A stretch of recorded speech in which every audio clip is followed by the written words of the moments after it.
الحمدللہ رب العالمین والصلاة والسلام علی جمیع الانبیاء والمرسلین محمد وآلہ واصحابہ اجمعین۔ اعوذ باللہ من الشیطان الرجیم، بسم اللہ الرحمن الرحیم۔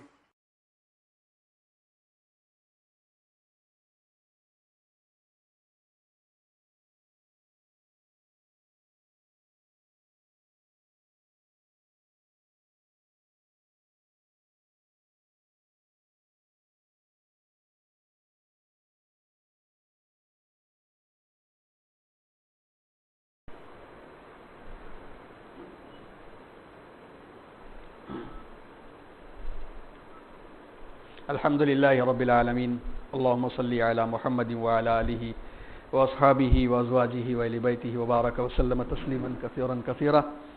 حاضرین، آج ہم لوگ اس عنوان کی نشست میں، پہلے مرحلے کی نشست میں آج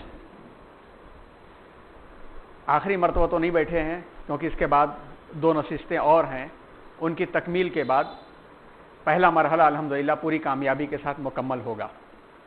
موسم کی ناسازگاری کو دیکھتے ہوئے یہ احساس ہو رہا تھا کہ لوگ کم آئیں گے، لیکن الحمدللہ دین کو سیکھنے اور شریعت کو سمجھنے کی خاطر آپ کا جو شوق اور ذوق ہے، اللہ اس کو قبول بھی فرمائے اور خیر کے فیصلے فرمائے۔ الحمدللہ ذمہ داران کے اخلاص اور آپ تمام کے اخلاص کی بدولت یہ پیغام پورے ملک میں پھیل چکا ہے۔ طلباء کے فون آ رہے ہیں اور کتابوں کی ڈیمانڈ بھی آ رہی ہے۔ طلباء جہاں جہاں جا رہے ہیں لوگ اور کتابوں کا مطالبہ کر رہے ہیں۔ جیسے ہی ان کو سہولت میسر ہوگی یہ کام وہ خود بخود شروع کر لیں گے۔ آج ہم لوگ جس عنوان کے تحت یہاں بیٹھے ہیں وہ عنوان ہے اسلام کا مرجع اول قرآن مجید، احکام اور اساس اسلام۔ قرآن مجید کا مطالبہ اس عنوان پر ڈاکٹر محمد اسلم پرویز صاحب کا محاضرہ ہو چکا، لیکن اس محاضرے کے اندر، اس لیکچر کے اندر قرآن کا تعارف ہم آپ کو مختصر کرائیں گے۔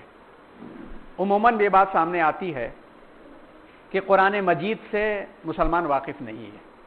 عام طور پر جو اپنے آپ قرآن کی اسٹڈی کرتا ہے، قرآن کو سمجھنے کی کوشش کرتا ہے، وہ تو جانتا ہے، لیکن جس نے اگر براہ راست کوشش نہیں کیا تو یہ بہت بڑا مسئلہ ہے کہ امت مسلمہ اس بات سے واقف نہیں ہے کہ قرآن کیا ہے۔ بس اتنا ہی ہم جانتے ہیں کہ یہ آخری کتاب ہے جو آخری نبی پر اتری اور مکمل کتاب ہے اور محفوظ کتاب ہے، بس اتنا ہی ہم جانتے ہیں۔ جبکہ اس کے پہلے بھی اس کے درمیان میں بھی ایک تاریخ ہے۔ ہم اس تاریخ کو آج تھوڑا جانیں گے اور اس کے بعد احکامات پر مختصر نظر کریں گے۔ انشاءاللہ جیسے ہی یہ مرحلہ پورا ہوگا، اگلے مرحلے میں جب شروعات ہوگی، اور ہمیں امید ہے کہ 14 جولائی یا اس کے بعد والے جمعے سے انشاءاللہ شروعات ہوگی، تو آغاز ہم اس عنوان پر کریں گے کہ اسلامک تھاٹ کیا ہے۔ ابھی تک اسلامک تھاٹ پر کلیئر بات نہیں آئی ہے۔ اب تک جو بات آ رہی تھی وہ پچھلی تاریخ اور پچھلی تاریخ میں سے جو سبق ہمیں لینا تھا ان بیچ میں اس سبق کو پیش کیا گیا۔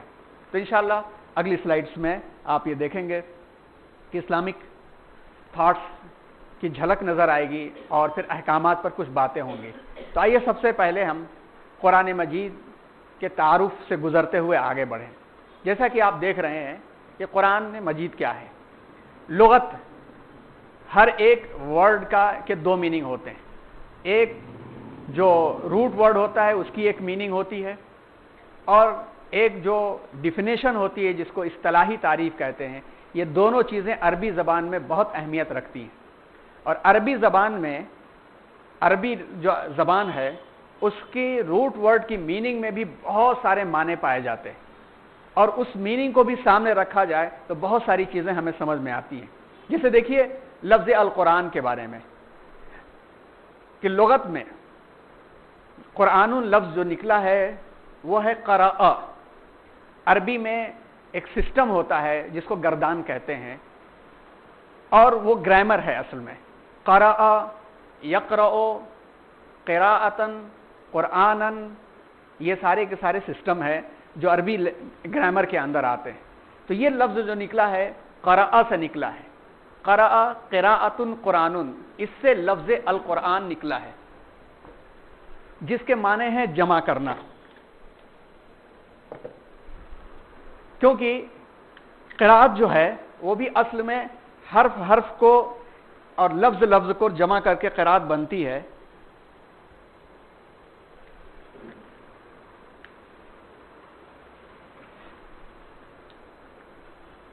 القرآن اس کا روٹ ورڈ ہے قرأ، اور قرأ کا کہ ایکچوئل میننگ جو ہے وہ پڑھنا نہیں ہے. ہم لوگ کہتے ہیں قراءت پڑھنا، قرأ پڑھنا، ایکچوئل پڑھنا نہیں اس کی میننگ. اس کی جو ایکچوئل میننگ ہے یہ حرف حرف اور لفظ لفظ کو جمع کرنا. قراءتن کے معنی ہوتا ہے حرف حرف کو لفظ لفظ کو جمع کرنا. اسی مجموعے حروف اور الفاظ کو بعد میں قراءتن کے معنی میں یعنی پڑھنے کے معنی میں استعمال کیا جانے لگا، کیونکہ پڑھنا بھی ورڈ ورڈ اور لیٹر لیٹر، حرف حرف لفظ لفظ ایک جگہ جوڑا جاتا ہے تو جملہ بنتا ہے، سینٹنس بنتا ہے، اسی کو پڑھنا کہتے ہیں. تو قرآن مفعول ہے اور یہ جو ہے آبجیکٹ ہے. اس کے معنی ہے پڑھی ہوئی اور بار بار پڑھی جانے والی کتاب. تو اب ہمیں پتہ چلا کہ القرآن کا مطلب ہوتا ہے کہ پڑھی ہوئی کتاب، بار بار پڑھی جانے والی کتاب. اب آپ دیکھیے کہ لفظ القرآن میں ایسی میننگ نکلتی ہے کہ جو میننگ صحیح معنی میں ہر شخص اس کو جج کر سکتا ہے، جانچ سکتا ہے. کیسے بار بار پڑھی جانے والی کتاب؟ ہم سب کو یہ بات سکھائی گئی کہ جب آپ قرآن مجید مکمل کر رہے ہیں تو سورہ الناس کے اوپر قرآن مجید کا دور مکمل کرنے والا کبھی نہیں رکتا. یہاں تک کہ تراویح میں بھی آپ دیکھیے کہ سورہ الناس پر امام پہنچتا ہے اور من الجنۃ والناس کے بعد سے پھر سے وہ شروع ہو جاتا ہے بسم اللہ الرحمن الرحیم الف لام میم ذالک الکتاب لا ریب فیہ ھدی للمتقین سے ہم المفلحون پر آ کر کے وہ رکوع کرتا ہے. تب ہوتا ہے کہ تراویح پوری ہو گئی، قرآن مجید کا ایک دور پورا ہو گیا. یہ کیا ہے؟ یہ ایک طریقہ اور یہ ادب ہے کہ قرآن مجید کی تلاوت ختم نہیں ہوگی، پھر سے شروع ہو جائے گی اور بار بار یہ پڑھی جاتی ہے. ایک جگہ مغرب میں پڑھی گئی، ابھی اور کہیں جگہ پر مغرب کی نماز مہاراشٹر وغیرہ میں ہو رہی ہوگی، وہاں ختم ہوگی، اس کے بعد کہیں اور ہو رہی ہوگی. یہ بار بار پڑھی جاتی ہے اور قرآن مجید کا لفظ بھی معجزہ ہے، اس کی میننگ بھی معجزہ ہے. اب قرآن مجید کا جو نزول ہوا اس کے بارے میں ہم لوگ یہ جانتے ہیں کہ قرآن مجید کا نزول رمضان المبارک میں ہوا، لیکن اس کی ڈیٹیل میں جائیں گے، اس کی تحقیق میں جائیں گے تو آپ کو پتہ چلے گا کہ قرآن مجید کا نزول 3 اسٹیپ میں ہوا ہے، بیک وقت نہیں ہوا ہے. قرآن خود اس کی وضاحت کرتا ہے کہ 3 اسٹیپ میں، 3 تدریج میں اس کا نزول ہوا ہے. سب سے پہلا نزول اول بارگاہ خداوندی سے لوح محفوظ میں اللہ رب العزت نے اپنی زبان مبارک اور اللہ جیسا بھی ہے، جس طرح کا بھی ہے، جس کیفیت میں بھی، اس انداز سے اللہ تبارک و تعالیٰ نے لوح محفوظ میں اس قرآن مجید کو لکھ دیا، نازل کر دیا اور قرآن مجید لوح محفوظ میں آ گیا. جیسا کہ سورہ بروج 30ویں پارے میں ہے، بل ہوا قرآن مجید فی لوح محفوظ. سورہ بروج 21 اور 22 آیت، بلکہ وہ بزرگی والا قرآن ہے جو کہ لوح محفوظ میں ہے. اللہ کا کلام ہے تو اللہ کے کلام لوح محفوظ میں تو آیا ہوگا نا. تو یہ پہلا اسٹیپ کہا جاتا ہے نازل ہونے کا، اللہ رب العزت سے لوح محفوظ میں.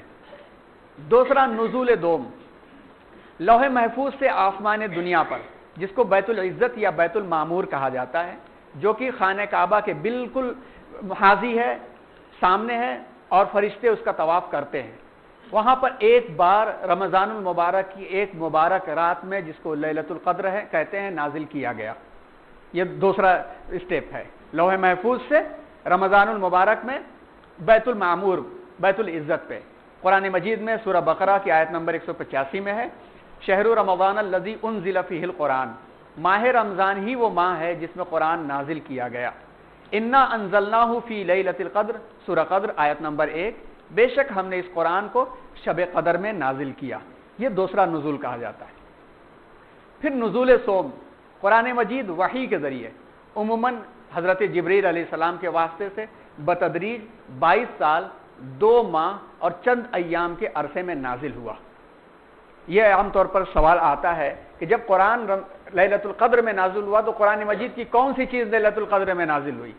وہ دراصل وہ ہے کہ لوح محفوظ سے وہ بیت العزت یعنی بیت المعمور میں نازل کر دیا گیا اور وہاں محفوظ کر دیا گیا. اور پھر حضرت جبرائیل علیہ السلام کے واسطے سے ایک حدیث بھی آتی ہے کہ جب اللہ تبارک و تعالیٰ اس جگہ سے کسی آیت کو نازل کرنے کا ارادہ فرماتے تو ایک جلال طاری ہوتا اور اس جلال سے تمام کے تمام فرشتے بے ہوش ہو کے گر جاتے. اس میں سے سب سے پہلے جو سر اٹھاتے وہ حضرت جبرائیل علیہ السلام اٹھاتے, اور حضرت جبرائیل علیہ السلام اٹھاتے اور اللہ تبارک و تعالیٰ ان کو قرآن مجید کے وہ الفاظ دے دیتے, یعنی قرآن مجید کے الفاظ فیڈ کر دیتے. اپنی طرف سے کوئی لفظ حضرت جبرائیل نہیں استعمال کر سکتے تھے, بالکل اسی کو ان کے ذریعے سے ٹرانسفر کروا دیا جاتا نبی کریم صلی اللہ علیہ وسلم پر. اور آپ صلی اللہ علیہ وسلم پر بھی قرآن مجید الگ الگ طریقوں سے نازل ہوتا. آپ یہ جو کتاب ہے اس میں قرآن مجید کا جو چیپٹر ہے, اس چیپٹر کو آپ دیکھ سکتے ہیں. اس چیپٹر میں ہم نے اس میں پورا چیپٹر لاسٹ میں ہم نے دیا ہے. اس میں ڈیٹیل ہے قرآن مجید کے دیگر ناموں کے بارے میں بھی ہے, کون کون سے نام قرآن مجید کے ہیں. القرآن, نور, شفاء, فرقان, تنزیل, اور قرآن مجید کی اصطلاحی تعریف کیا ہے اس کو بھی دیا ہے. قرآن مجید کا تعارف ہے تفصیل کے ساتھ, وہ بھی دیا ہے یہاں پر آپ دیکھ سکتے ہیں. تو حضرت جبرائیل علیہ الصلوۃ والسلام کے اوپر جو الفاظ آ جاتے وہ لا کر کے نبی کریم صلی اللہ علیہ وسلم کو کبھی براہ راست سنا دیتے تھے تو کبھی بغیر دکھائی دیے ہوئے کان میں ڈال دیتے تھے, اور حضور صلی اللہ علیہ وسلم کو پتہ چل جاتا کہ یہ کلام مجید کا نزول ہو رہا ہے. اس کے طریقے ہیں, اور بخاری نے باب و کیفیت الوحی کے نام سے اپنے باب کا آغاز کیا ہے اور اس میں پوری ڈیٹیل دی گئی ہے. تو تیسرا جو نزول ہوا وہ ہے 22 سال 2 ماہ اور چند ایام, جس میں سے 13 سال 5 ماہ اور 13 دن مکے میں کا دور ہے, اور 9 سال 9 ماہ اور 9 دن مدنی دور کا ہے. تو 3 طرح کا نزول قرآن مجید کا ہوا.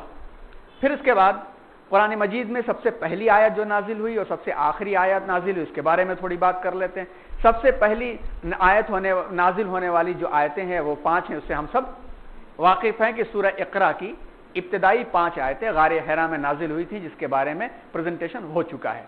البتہ آخری آیت کے بارے میں اکثر لوگوں کو واقفیت نہیں ہوتی ہے. عام طور پر یہ ہم لوگ سمجھ لیتے ہیں کہ جس دن الیوم اکملت لکم دینکم واتممت علیکم نعمتی ورضیت لکم الاسلام دینا آیت نازل ہوئی کہ آج ہم نے دین کو مکمل کر دیا, وہ قرآن مجید کی آخری آیت ہوگی. عام طور پر اس کو سمجھ لیتے ہیں, یہ ہرگز نہیں ہے, اس کے بارے میں تو کسی کا قول بھی نہیں ہے.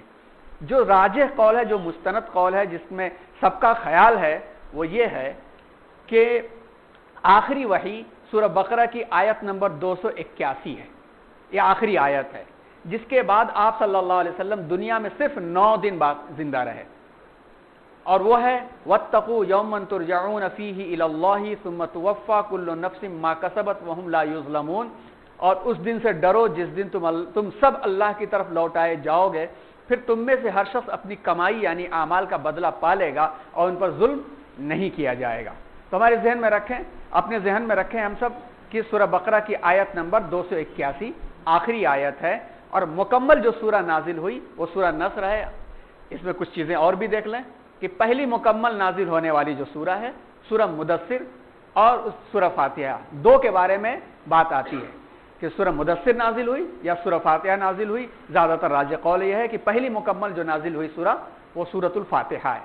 بعض سورتیں 2 مرتبہ نازل ہوئی, سورہ فاتحہ بھی 2 مرتبہ نازل ہوئی, مکے میں بھی نازل ہوئی اور مدینے میں بھی نازل ہوئی. سورہ فاتحہ کی تفسیر میں آپ لوگ پڑھ سکتے ہیں. بیک وقت ایک وقت میں نازل ہونے والی جو سب سے بڑی سورہ ہے وہ سورۃ الانعام ہے. 165 آیت ایک مرتبہ نازل ہو گئی. یوں تو سورہ یوسف بھی نازل ہوئی, لیکن سورہ یوسف سے بڑی سورہ انعام ہے. سب سے چھوٹی جو ایک وقت میں سورہ نازل ہوئی وہ سورہ کوثر ہے, صرف 3 آیتیں. نازل ہونے والی سب سے بڑی آیت, دیکھیے گا یہاں غور کیجئے, قرآن مجید کے آیتوں کے نزول میں بھی سبق ہے ہم سب کے لیے. ایک سب سے نازل ہونے والی سب سے بڑی آیت ہے وہ آیت دین ہے, لین دین والی سورہ آیت ہے, سورہ بقرہ کی آیت نمبر 282 ہے. اس سے کیا پتہ چلتا ہے کہ معاملات کی بڑی اہمیت ہے. معاملات کی بڑی اہمیت ہے کہ ایک آیت کو بھی حافظ پڑھ نہیں سکتا ایک سانس کے اندر, اتنی لمبی ایک پیج کی پوری آیت ہے. اور اس میں کیا ہے کہ جب لین دین تم کرو تو اے مسلمانوں لین دین کرتے وقت میں لکھ لیا کرو. قرآن کہہ رہا ہے تو ہم محبت میں اخلاق میں رہے بھائی یاد رہے گا نہ کریں.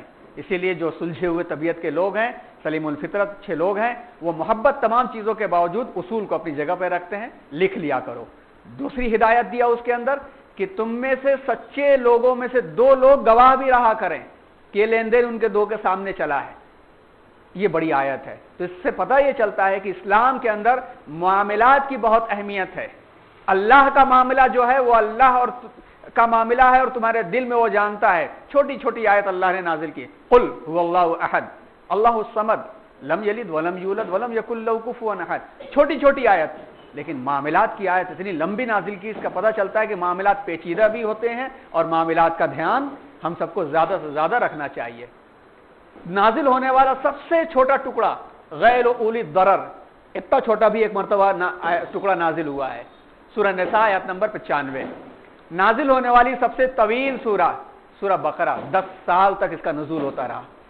مدنی دور کی سورہ ہے یہ, اور 10 سال تک اس کا تھوڑا تھوڑا کر کے نزول ہوتا رہا. اسی میں آخری آیت بھی ہے, اسی کے اندر سب سے بڑی آیت بھی ہے, اسی کے اندر آسمانوں کی کرسی والی آیت بھی ہے, اور اسی کے اندر وہ آیت بھی ہے جس کو اللہ تبارک و تعالیٰ نے بلا حجاب نبی سے ملاقات کرتے وقت میں براہ راست دیا تھا. سورہ بقرہ کی آخری آیت. اسی لیے سورہ بقرہ کو سنام القرآن کہتے ہیں کہ ہر ایک چیز کا عروج ہوتا ہے, پیک پوائنٹ ہوتا ہے. ہر ایک چیز کا پیک پوائنٹ ہوتا ہے, اور قرآن مجید کی چوٹی اور پیک پوائنٹ جو ہے سورۃ البقرہ ہے, جس گھر میں پڑھی جائے گی شیطان 3 دن تک داخل نہیں ہوگا. مگر یہاں ہم ایک اور بات بتا دیں کہ ہمارے بہت سارے قرآن مجید سے عقیدت رکھنے والے لوگ سورہ بقرہ کا ورد گھروں میں کرواتے ہیں, لیکن شکایتیں رہتی کہ شیطانی اثرات دور نہیں ہوئے.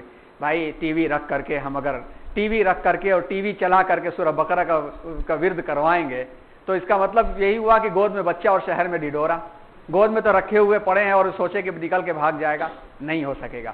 جب تک پرہیز نہیں ہوتا ہے علاج کا کوئی فائدہ نہیں ہوتا ہے. پرہیز ضروری ہے. سورہ بقرہ کا ورد آپ کروا رہے ہیں, یقیناً صحیح ہے اور ہو کر کے ہی رہے گا.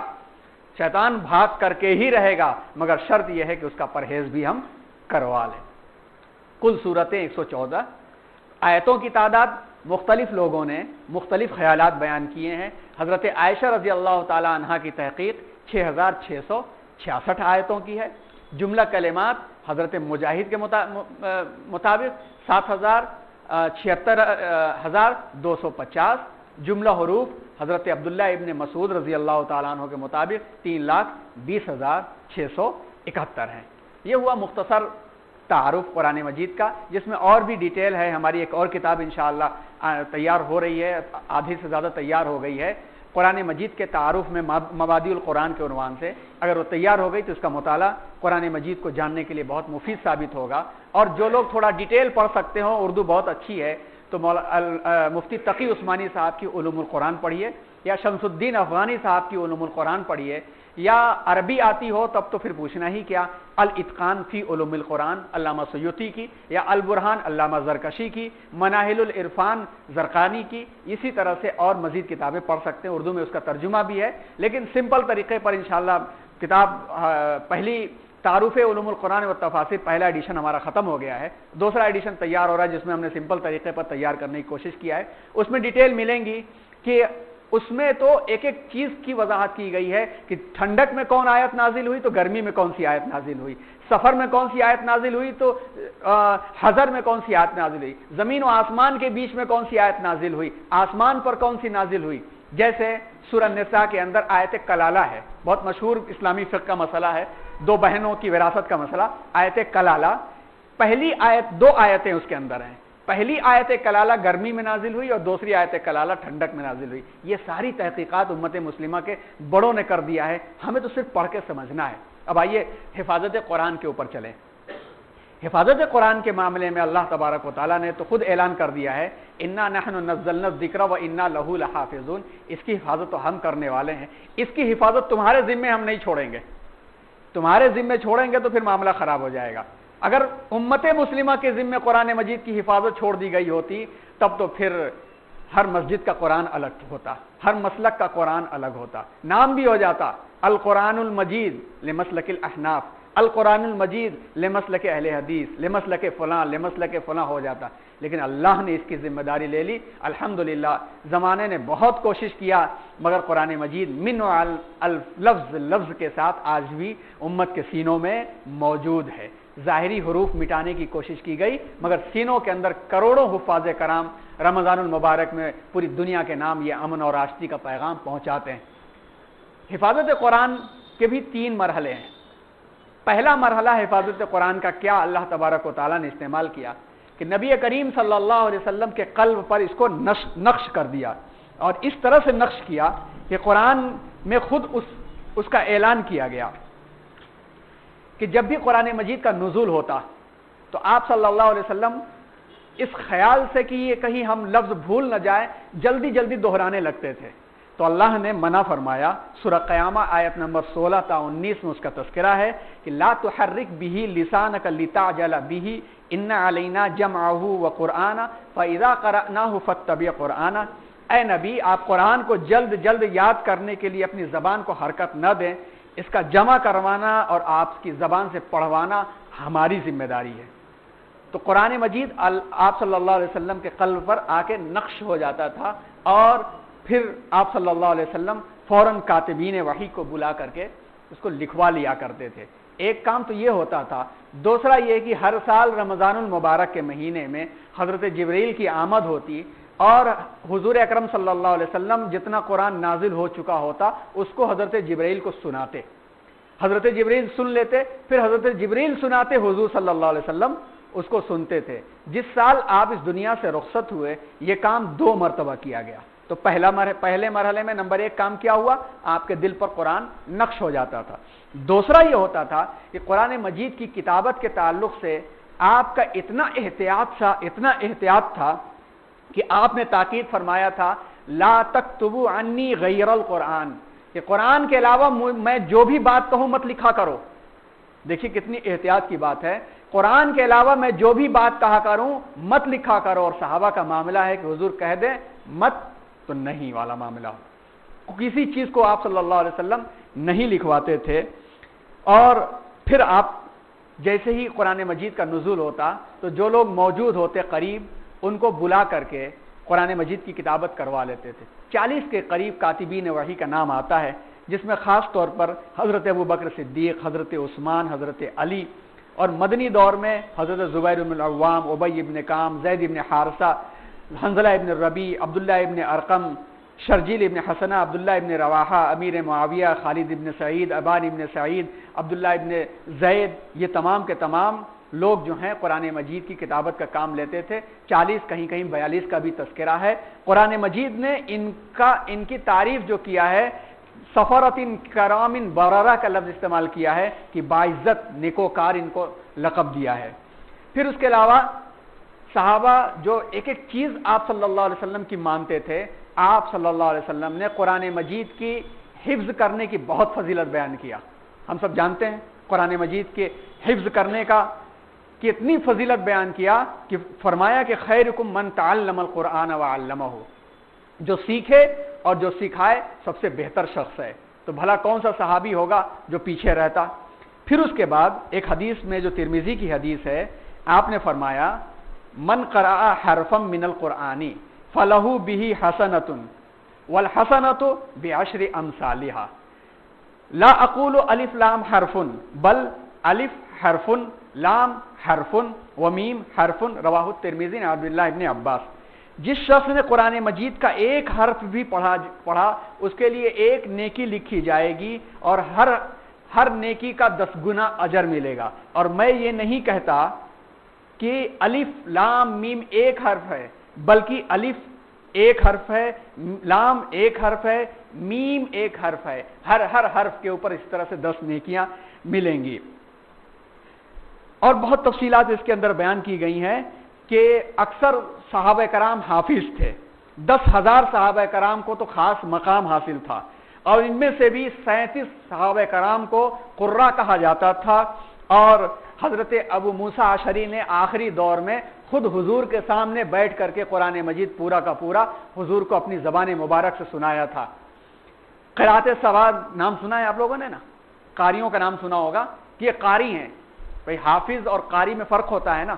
حافظ کا مطلب ہوتا ہے کہ ضروری تجوید کے ساتھ قرآن پڑھنے والا، بغیر تجوید نہیں، ضروری تجوید کے ساتھ، جس میں ضاد، وا، زا، رال فرق اس کو معلوم ہو، قرآن کو پورا یاد کر کے ضروری تجوید کے ساتھ پڑھنے والا حافظ کہتے ہیں، قرآن مجید کا پورا حافظ. قاری اس کو کہتے ہیں جو قرآن مجید کے تجوید کو اس کے اصول کے ساتھ تلاوت کرنے والا. اسی میں ایک قراءت سبعہ ہوتی ہے، 7 طریقوں سے قراءت کرنے والا. کیا ہے؟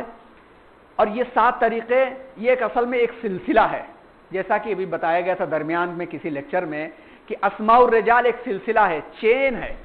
میں نے حدیث اپنے استاد سے سنی، میں نے بخاری اپنے استاد سے پڑھی، انہوں نے ان کے استاد سے پڑھی، انہوں نے ان سے پڑھی، انہوں نے ان سے پڑھی، اس طرح سے 5000 لوگوں تک کا سلسلہ آخر میں جا کے نبی کریم محمد رسول اللہ صلی اللہ علیہ وسلم سے ہر عالم کا اور ہر فاضل کا سلسلہ جا کر کے ملتا ہے. اسی طرح سے قاریوں کا بھی سلسلہ ان اساتذہ سے جا کے ملتا ہے، جس میں 7 قاری بہت مشہور ہیں. قرائے سبع جن کی سندیں آج تک مشہور ہیں، عثمان ابن عفان، علی ابن ابی طالب، ابی ابن کعب، عبداللہ ابن مسعود، سالم ابن مولا، ابو حذیفہ اور معاذ ابن جبل، ان تک جا کر کے سلسلہ ملتا ہے تو یہ قرائے سبع کہتے ہیں. اور عربوں کا حافظہ اتنا مضبوط تھا کہ غیروں نے بھی اس کی تعریف کی ہے. سر ولیم ہوارینی لائف آف محمد میں وہ لکھتے ہیں کہ عربوں کی قوت حافظہ انتہائی درجے پر تھی، اس کو وہ لوگ قرآن کی نسبت سے زیادہ استعمال کرتے تھے، اور ایسا مضبوط تھا ان کا حافظہ اور محبت ایسی قوی تھی کہ اکثر صحابہ کرام زبانی وحی کو پڑھ لیا کرتے تھے. اور قرآن مجید کے مذاکرے اور اجتماعی تذکرے کی جو فضیلتیں بیان کی گئیں، اسی وجہ سے اکثر حفاظ کرام اور اکثر بزرگان دین حفاظ میں شامل ہوتے تھے. اجتماعی مجلسیں مذاکرہ کی جاتی تھی. تو پہلے مرحلے میں تو قرآن مجید کو یاد کر کے محفوظ کیا گیا. دوسرا مرحلہ قرآن مجید کی حفاظت کا جو جمع اور تدوین کے نام سے کہا جاتا ہے. یہاں پر ایک بات سامنے آتی ہے کہ جب قرآن مجید اکمل اور مکمل ہے تو حضور صلی اللہ علیہ وسلم کے دور میں کیوں نہیں اس کو جمع کیا گیا؟ حضور صلی اللہ علیہ وسلم کے دور میں اس کو کیوں نہیں جمع کیا گیا؟ اسی کو لے کر کے بہت سارے اعتراضات کیے جاتے ہیں، اور ان اعتراضات کو اورینٹلسٹ یعنی مستشرقین بھی بہت پیش کرتے ہیں، اور پیش کر کے اس کے اندر کچھ شامل کرنے کی کوشش کرتے ہیں تاکہ لوگوں کو مشکوک کر دیں کہ دوسری کتابوں کی طرح قرآن میں بھی لوگوں نے زیادتیاں کی ہیں. ان کی کوششیں کبھی کامیاب نہیں ہوئی. اللہ نے ایسے لوگوں کو کھڑا کیا جو جواب دیں. اسی کے جواب کے طور پر مفتی تقی عثمانی صاحب نے جو کتاب لکھی علوم القرآن، اسی کے جواب کے طور پر مولانا صدیق حسن خان نے جمع و تدوین قرآن کے نام سے ایک کتاب لکھی، اور علامہ شبلی نے بھی اسی عنوان پر سیرت النبی، اور علامہ سید سلیمان ندوی نے بھی اسی عنوان پر سیرت النبی کے اندر بہت تفصیلات بیان کی ہیں. مختصراً یہ کہ ایک تو آپ صلی اللہ علیہ وسلم کے زمانے میں قرآن مجید کا مسلسل نزول ہو رہا تھا، حکم ایک آتا اور پھر ایک حکم تبدیل بھی ہو جاتا. قرآن مجید میں خود بھی اس کا تذکرہ موجود ہے کہ ہم کوئی آیت منسوخ کرتے ہیں تو اس سے بہتر لے کر کے آتے ہیں. یہ کام نبی کے ہی زمانے میں ہو سکتا تھا. اگر ایک وقت میں ایک کتاب ہو جاتی تو معلوم یہ ہوتا کہ سیکنڈ ایڈیشن اس کا ہو جاتا. کوئی لوگ کہہ دیتے کہ نہیں ہم فرسٹ ایڈیشن کے قرآن کو فالو کر رہے ہیں، کوئی کہہ دیتا ہم سیکنڈ ایڈیشن کے قرآن کو فالو کر رہے ہیں. ایک بات. دوسری بات یہ ہے کہ ہر زمانے کے لحاظ سے، ہر علاقے کے لحاظ سے حکم بدلتا تھا، اسی لیے کوئی ایک سورہ بھی نازل پوری نہیں ہو سکتی تھی کہ ایک پوری سورہ نازل کر دی گئی اسی کے اندر سب کا حکم ہے. نہیں، جیسا مرض ہوتا ویسی آیت نازل کی جاتی. کبھی آیت کو ریپیٹ کر دیا جاتا، یہاں مسئلہ کھڑا ہو سکتا. تیسرا، حضور صلی اللہ علیہ وسلم کا جو کام تھا وہ ایک جماعت کی تیاری کا کام تھا. جماعت کی تیاری کا کام تھا، اور جماعت اور فرد کی تیاری پر محنت کی توجہ زیادہ ضروری تھی. اسی لیے سب کے سامنے قرآن مجید کو لکھوایا جاتا گواہوں کی موجودگی میں، تاکہ یہ جماعت کے فرد اس طرح سے تیار ہو جائیں جو اس کام کو لے کے آگے بڑھ سکے. چوتھی بڑی حکمت یہ تھی کہ نبی کی ضرورت زمانے میں اسی وقت تک رہتی ہے جب تک کہ ایک جماعت تیار نہ ہو جائے. اور جب فتح مکہ ہو گیا اور حجۃ الوداع ہو گیا تو نبی کی ضرورت نہیں رہی، اب نبی کو واپس بلانے کا وقت آ گیا تھا۔ لیکن قرآن مجید ساری انسانیت کی کتاب ہے، نبی ساری انسانیت کے لیے رحمت، قرآن مجید ساری انسانیت کی کتاب، اس کتاب کو پڑھنے والے ابھی اسلام میں شامل ہونا باقی تھا۔ اگر قرآن اسی وقت اسی نہج پر جمع کر دیا جاتا تو بعد کے دور کے لوگوں کے لیے یہ مہر لگ جاتی کہ قرآن مجید کو پڑھنے کے معاملے میں بھی تم کچھ نہیں کر سکتے، تم زیر زبر پیش بھی نہیں لگا سکتے، یہ مسئلہ پیش آ جاتا۔ اگر کوئی کرتا تو دوسرا اس کا اپوز کرنے لگتا اور ایک انتشار ہو جاتا۔ تو اللہ تبارک و تعالیٰ نے یہ کام اس وقت نہیں کروایا، ایک ایسی جماعت تیار کروا دیا جو جماعت آگے بڑھ کر کے اس کام کو جس نے اسی نہج پر کیا جس نہج پر نبی نے فرمایا تھا، جس نہج پر نبی نے تربیت کیا تھا، اور وہ کام دو وقتوں میں ہوا۔ پہلا تو حضرت ابوبکر صدیق رضی اللہ تعالیٰ عنہ کے زمانے میں ہوا کہ اس کا محرک یہ رہا کہ جب حضور صلی اللہ علیہ وسلم کا آخری دور تھا تو اس وقت یمامہ کے اندر مسیلمہ کذاب نے نبوت کا دعویٰ کر دیا کہ میں بھی نبی ہوں، تو اس سے لڑنے کے لیے لشکر بھیجا جا چکا تھا، مگر حضور صلی اللہ علیہ وسلم کا وصال ہو گیا، وہ لشکر رک گیا۔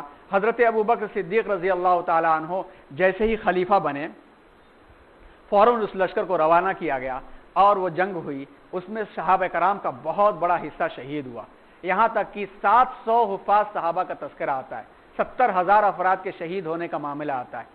عمدۃ القاری کے مطابق تو 70 حفاظ کرام، جو حفاظ کا مطلب یہ ہوتا ہے کہ قرات سوا کے ماہر، قرآن مجید کے شان نزول کے، سبات احرفن کے اور بہت سارے اس کے جو اصولی بحثیں ہیں سب سے اچھی طرح سے واقف، جب یہ صحابہ کرام شہید ہو گئے تو حضرت عمر رضی اللہ تعالیٰ عنہ کے دماغ میں یہ بات آئی، اللہ نے ڈالی، اور اللہ کے رسول صلی اللہ علیہ وسلم نے حضرت عمر کے تعلق سے پہلے ہی لوگوں کو بتا دیا تھا کہ یہ اللہ کے نور سے دیکھتے ہیں۔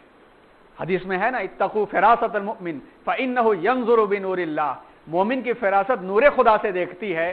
حضرت عمر کے بارے میں فرما دیا تھا کہ نبوت کا دروازہ بند ہو گیا، اگر ہوتے تو عمر نبی ہوتے، اور دور نبوی میں بھی حضرت عمر کے منشے کے مطابق قرآن مجید میں کئی جگہ آیتوں کا نزول اللہ نے کیا تھا۔ تو سب سے پہلے خیال آیا حضرت عمر کو کہ اسی طرح سے حفاظ صحابہ کرام شہید ہوتے رہے تو پھر قرآن مجید کی حفاظت کا مسئلہ کیا ہوگا؟ تو آپ نے کہا کہ قرآن مجید کو ایک جگہ جمع کر لیا جائے، ایک جگہ اکٹھا کر لیا جائے۔ اور جب یہ کام حضرت ابوبکر صدیق رضی اللہ تعالیٰ عنہ کی خدمت پہ پیش کیا گیا تو آپ نے فرمایا، خدا کی قسم مجھ سے پہاڑ بھی اٹھانے کو کہتے تو میں اٹھا لیتا، یہ کام مجھ سے نہیں ہو پائے گا کہ میرے آقا نے جو نہیں کیا میں نہیں کر سکتا۔ حضرت عمر اس کی اہمیت پر زور دیتے رہے کہ آپ سمجھنے کی کوشش کیجئے، اگر اتنا نازک کام ہوتا اور اتنا اصول کا کام ہوتا تو اللہ نبی کی زبان سے کہلوا کے اس کو رکوا دیتے، پہلے ہی رکوا دیتے، لیکن ہمیں کرنا ہے، اس سے رکوایا نہیں گیا، اس کی اہمیت پر اصرار کرتے رہے۔ پھر حضرت زید ابن ثابت جو سب سے بڑے وحی کے لکھنے والے تھے اور حضور کی خدمت میں بچپن سے لے کر کے بڑے ہوئے تھے، وہ ان کو سمجھ میں بات آ گئی، ان دونوں نے حضرت ابوبکر کو کہا، ان کو بھی سمجھ میں آ گیا۔ پھر اعلان ہوا، اعلان ہونے کے بعد یہ ہوا کہ جس کے پاس جہاں جہاں قرآن مجید چمڑے پر، پتھر پر، پتی پر، ہڈی پر، جہاں جہاں لکھا ہوا ہے وہ لے کر کے آئیے، اور لائیے، لانے کے بعد اپنے ساتھ 2 سچے گواہ لے کر کے آئیے جو ایمان لانے کے بعد سے اب تک کبھی جھوٹ نہ جنہوں نے بولا ہو، جو صاف ستھرے سچے لوگ ہوں ان کو لے کر کے آئیے، اور یہ گواہی دیں گے وہ کہ ہاں ہم نے دیکھا ہے کہ حضور کے سامنے انہوں نے میرے سامنے لکھا تھا، میں اس کی گواہی دیتا ہوں، تو اس کے کاغذ کو لے لیا جائے گا۔ اور اس کے علاوہ حضرت زید کو نگران اعلیٰ بنایا گیا اور حافظوں کی ایک جماعت رکھ دی گئی جو قرآن مجید کو اکثر تو جانتے ہی تھے، ان میں سے بھی سلیکٹیو لوگوں کو رکھ لیا گیا تاکہ اشتباہ نہ ہو، اور اس طرح سے لا کر کے الگ الگ لوگ لائے تو سب لا کر کے پتلے چمڑے پر اس کو لکھا گیا، اور لکھنے کے بعد اس کو جب ایک جگہ جمع کیا گیا تو اس کا نام رکھا گیا المصحف۔ جو پہلا نسخہ تھا اس کا نام رکھا گیا حضرت ابوبکر صدیق رضی اللہ تعالیٰ عنہ کے زمانے میں المصحف، اور اس نسخے کو حضرت ام المؤمنین حضرت حفصہ رضی اللہ تعالیٰ عنہ کے پاس رکھ دیا گیا۔ یہ پہلا کام ہوا جس میں مارکر ہے نا یہاں پہ، جس میں ہر جس طریقے پر اہل عرب قرآن پڑھتے تھے، قرات پڑھنے کا طریقہ الگ الگ ہوتا ہے، اور ایک الگ الگ ٹون ہوتے ہیں، عرب جیسے لہجے ہوتے ہیں، جیسے میسور والوں کی اردو الگ ہے، حیدرآباد والوں کی اردو الگ ہے، لکھنؤ کی اردو الگ ہے، بہار کی بھوجپور کی اردو الگ ہے، لیکن ہے اردو۔ اسی طرح سے عربی میں بھی ٹون الگ الگ ہے۔ اس ٹون کے اعتبار سے حضرت ابوبکر صدیق رضی اللہ تعالیٰ عنہ کے زمانے میں جو قرآن مجید کو جمع کیا گیا، تو اس میں ہر کوشش کی گئی کہ ہر لہجے کو جگہ دی جائے تاکہ کوئی شخص اپنا الگ قرآن نہ تیار کرے۔ جیسے قرآن مجید میں ایک لفظ ہے ننشزھا، قرآن میں ہے کہ ہم کیسے جمع کرتے ہیں، بناتے ہیں۔ جو ایمبرولوجی کا تذکرہ جہاں قرآن مجید میں ہے وہاں پہ ننشزھا کا تذکرہ ہے۔ اب اس کو ننشزھو، ننصرھو، ننصرھا، یہ تمام کے تمام ٹون اس میں پڑھے جا سکتے ہیں، جس کی میننگ وہی ہے مگر ٹون الگ الگ ہے۔ تو اگر یہاں پر ایک ہی قرات کے مطابق لکھ دیا جاتا تو دوسرے کہتے کہ بھائی یہ ٹون ہم سے نہیں پڑھا جا رہا ہے، ہم الگ تیار کر لیں۔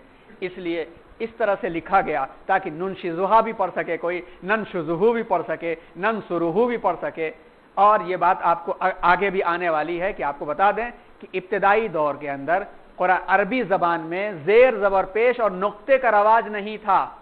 آپ نے پچھلا جو سیشن ہوا جس میں آپ نے حضور اکرم صلی اللہ علیہ وسلم کا خط ہم نے دکھایا تھا، اس میں آپ نے دیکھا ہوگا کہ زیر زبر پیش نہیں ہے، تو شروع میں زیر زبر پیش کا رواج ہی نہیں تھا، اس لیے کہ جو زبان بولتا ہے اس کے لیے کوئی ضرورت نہیں پیش آتی ہے، اور عرب کے لوگ عربی زبان کے اس کی رچنس کے اتنے ماہر تھے کہ ان کے لیے تو لکھنے کی بھی ضرورت نہیں پیش آتی تھی۔ تو حضرت ابوبکر صدیق رضی اللہ تعالیٰ عنہ کے زمانے میں ایسی کوشش کی گئی کہ ہر ٹون پڑھنے والوں کے لیے بھی موجود رہے اور ایک جگہ جمع کر دیا گیا۔ اس کے بعد حضرت عثمان غنی رضی اللہ تعالیٰ عنہ کے زمانے میں ایک مرتبہ اور قرآن مجید کو جمع کیا گیا۔ ہوا یہ کہ حضرت عمر رضی اللہ تعالیٰ عنہ کے دور میں قرآن مجید یعنی اسلام عرب سے نکل کر کے آس پاس کے علاقوں تک بھی پھیل گیا۔ حضرت حذیفۃ الیمان، عظیم صحابی، ان کا نام لے تو ایک بڑی عظمت سامنے آتی ہے کہ رازدار رسول کہے جاتے تھے، حذیفۃ الیمان، یمن کے رہنے والے، اور ایسے انٹلیکچوئل صحابی تھے کہ حضور ان کو اپنا رازدار کہا کرتے تھے۔ حالانکہ حضور کا ظاہر و باطن یکساں تھا، ہر شخص جانتا تھا اور سبھی کو معلوم تھا، مگر ان کی فضیلت اور عظمت ایسی تھی۔ حذیفۃ الیمان، یہاں پر شہد کی مکھی بیٹھی ہوئی، کہیں کاٹنا لے آپ کو۔ حذیفۃ الیمان ان کا نام تھا۔ یہ آذربائیجان، آرمینیا میں، عراق کے علاقے میں آذربائیجان اور آرمینیا میں جہاد میں مصروف تھے۔ عراقیوں کو قرآن پڑھتے ہوئے سنا، اور اس ڈھنگ سے عجم کے لوگ تھے، اس ڈھنگ سے قرآن پڑھا کہ یہ پریشان ہو گئے اور سیدھے مدینہ منورہ دارالخلافہ آئے اور حضرت عثمان کے پاس پہنچے کہ امیر المؤمنین قرآن کی فکر کیجئے، کہیں ایسا نہ ہو کہ لوگ اپنے اپنے ڈھنگ سے قرآن پڑھنے لگیں اور اپنے اپنے ڈھنگ سے قرآن پڑھ کر کے ایسے اختلافات میں مبتلا ہو جائیں جیسے پچھلی امتیں مبتلا ہو گئی ہیں، اور نتیجے میں ان کے گمراہی ان کے حصے میں آئے۔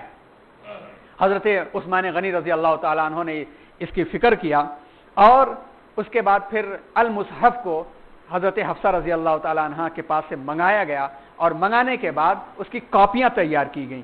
حضرت ابوبکر نے یہ کام سن 12 ہجری میں کرایا تھا، اور حضرت عثمان نے یہ کام سن 25 ہجری میں کروایا۔ حضرت حفصہ سے المصحف کو لیا گیا، اور زید ابن ثابت موجود تھے، زندہ تھے، انہی کو نگراں متعین کیا گیا، اور نقلیں تیار کی گئیں، اور ساتھ دینے کے لیے عبداللہ ابن زبیر، سعید ابن العاص، عبد الرحمن ابن حارث ابن حشام کو مقرر کیا گیا، جن لوگوں نے یہ کام کیا، اور اصل نسخے کو حضرت حفصہ کو واپس کر دیا گیا، اور جن صحابہ کرام نے اپنے اپنے طور پر نسخہ تیار کروایا تھا، اعلان کروا کر کے ان سے کہا، منگوا کر کے اس کو جلا دیا گیا، تاکہ الگ الگ کاپیاں موجود رہیں گی، لوگ عقیدت میں رکھیں گے۔ یہ صحابہ دین کے اصول کو جانتے تھے کہ عقیدت کو عقیدہ نہیں بناتے تھے، لیکن اگر یہی کاپیاں رہ گئی ہوتی تو آپ تصور کیجئے کہ کیا حالت ہوتی۔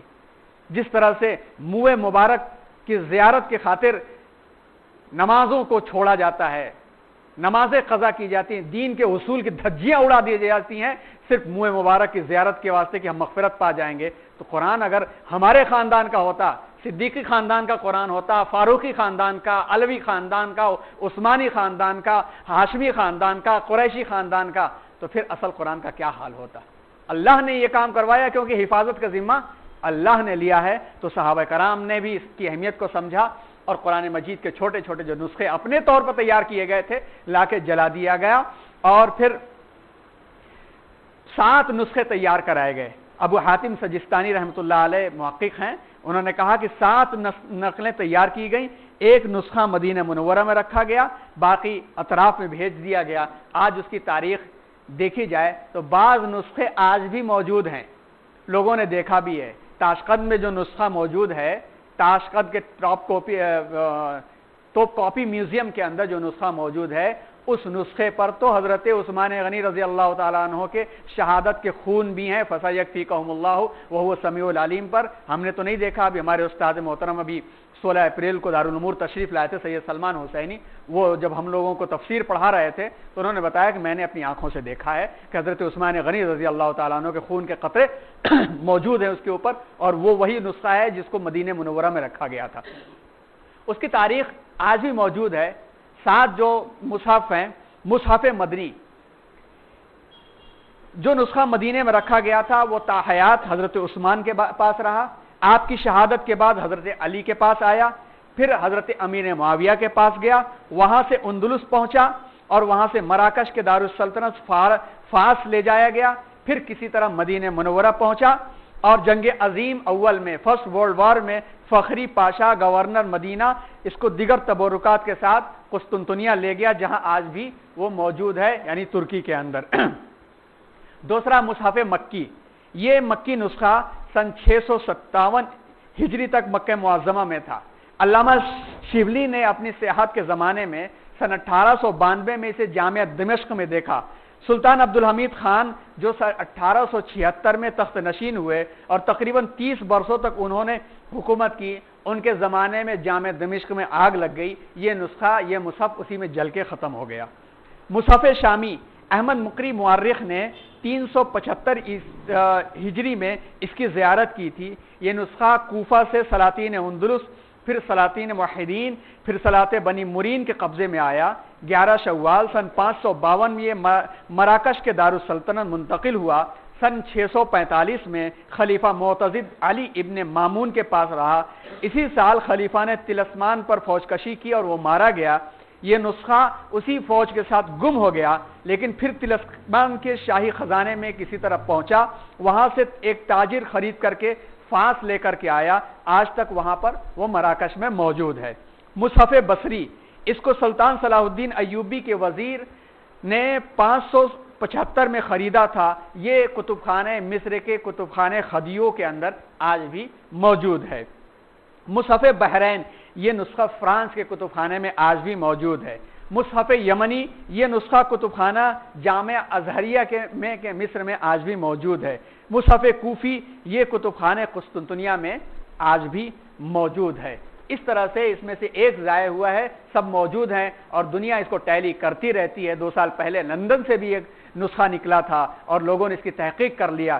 آج کے نسخوں میں اور اس وقت کے نسخوں میں آج تک الحمدللہ کوئی فرق نہیں ہے۔ زمانے نے بہت کوشش کیا، قادیانیوں نے بھی اب کچھ کوشش کر رہے ہیں، لیکن جب تک ہمارے بچے مسجدوں کے مکتب سے جڑ کر کے قرآن پڑھتے رہیں گے تب تک الحمدللہ وہ غلط قرآن اٹھائیں گے ہی نہیں۔ یہودیوں نے بھی بہت کوشش کیا، یہاں تک کہ 150-200 صورتیں وہ بنا لیا انہوں نے، اظہار الحق کے نام سے ایک دا ٹرو فرقان کا نام دے دیا، اور یہ 20 سال پرانا واقعہ ہے جس میں سورۃ البسملہ، سورۃ المحبت، سورۃ الایمان، سورۃ التجسد وغیرہ وغیرہ عبارتیں گڑھیں، مگر قرآن کی جو چاشنی ہے کہ پڑھوا دو تو درختوں پر بھی اثر پڑ جاتا ہے، پیڑوں پر بھی اثر پڑ جاتا ہے، جانوروں پر اثر پڑ جاتا ہے، وہ اللہ کے کلام کی چاشنی کہاں سے آ پائے گی؟ حرمین شریفین میں جب یہ آواز گونجتی ہے تو دل کے اندر کے سارے میل کچیل تو یوں ہی صاف ہو جاتے ہیں، رونگٹے کھڑے ہو کر کے بارگاہ قدوس میں سجدہ ریز ہو جاتے ہیں۔ وہ آیت موبائل پر بھی سنو تو مریضوں کا مرض ٹھیک ہو جاتا ہے۔ وہ چاشنی کہاں سے پیدا ہو پائے گی؟ لیکن بڑی بات تو یہ ہے کہ وہ نسخہ اپنی اصل کے ساتھ، اپنی چاشنی کے ساتھ موجود ہے، مگر ہمارے دلوں کے زنگ کو اس لیے نہیں دور کر رہا ہے کہ اس نسخے کو ہم سمجھ نہیں رہے۔ یہ غلطی تو ہماری ہے نا، یہ غلطی ہماری ہے کہ اگر خطبہ جمعہ میں یا امام اب تو مسجدوں میں امام بھی اگر کھڑا ہو کر کے وہ کسی کا گڑھا ہوا ایک عربی عبارت پڑھ دے، یا ضفدعی نقیکم تنقین للماء تقدرین وللوارد تنفرین الفیل ما الفیل وما دراک ما الفیل لہو ذنب اصیل ومصفر طویل ما ذاک ما خلق ربک بقلیل۔ آج ہمارا ایمان اتنا کمزور ہو گیا ہے کہ ایمان کی کمزوری کی بنیاد پر نہیں جان سکتے کہ یہ گڑھی ہوئی آیتیں ہیں، گڑھی ہوئی آیتیں ہیں جس کو مشرکین عرب نے ٹھکرا دیا تھا۔